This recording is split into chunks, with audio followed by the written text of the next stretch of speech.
Quand on veut lancer un nouveau produit ou développer un nouveau produit, une nouvelle technologie, on doit se poser 3 questions principalement à l'amorce du projet. La première question, c'est est-ce que le défi est bien identifié? Est-ce que le défi est bien ciblé? La deuxième question, c'est est-ce que le défi implique mes utilisateurs ou pas? Puis la troisième question, c'est ces utilisateurs-là, est-ce que je les connais? Est-ce que je connais leurs attentes?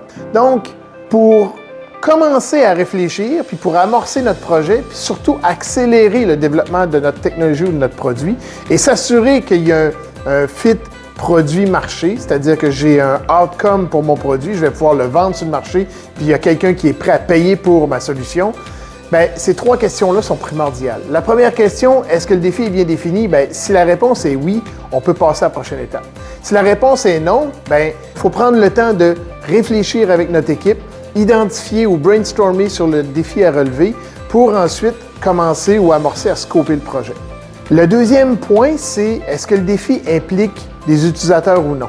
Si la réponse est non, donc je connais le défi à relever est bien connu, mais que je n'ai pas d'utilisateurs d'impliquer, la prochaine étape est simple, on commence à travailler sur la solution.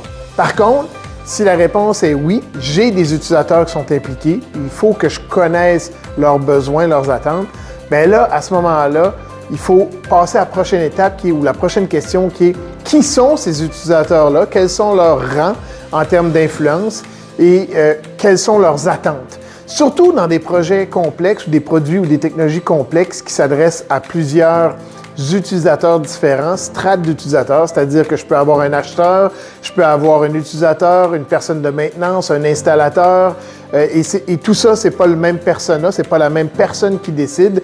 Bien là, à ce moment-là, ça devient un produit complexe, où les étapes de développement de produits dont je parle présentement vont prendre tout leur sens, parce que là, on va pouvoir comprendre et cibler exactement quelles sont les attentes des différentes parties prenantes, ce qu'on appelle chez Triode le jury, pour ensuite identifier qui a le plus d'influence et identifier le défi à relever par rapport à la personne qui a le plus d'influence pour pouvoir me permettre de rentrer dans le marché.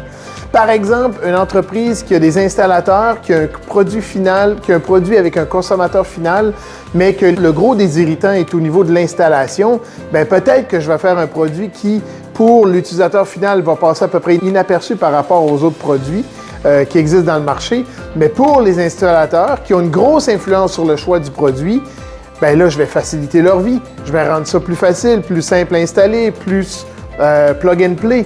Fait qu'à partir de là, une fois qu'on a bien fait nos devoirs sur ces 3 premières questions-là, on est vraiment en mesure de bien identifier le défi à relever, de bien cibler les technologies ou la solution sur laquelle je devrais travailler, ce qui va me permettre d'avoir beaucoup plus de succès dans le marché et d'avoir beaucoup plus de succès quand je vais lancer mon produit.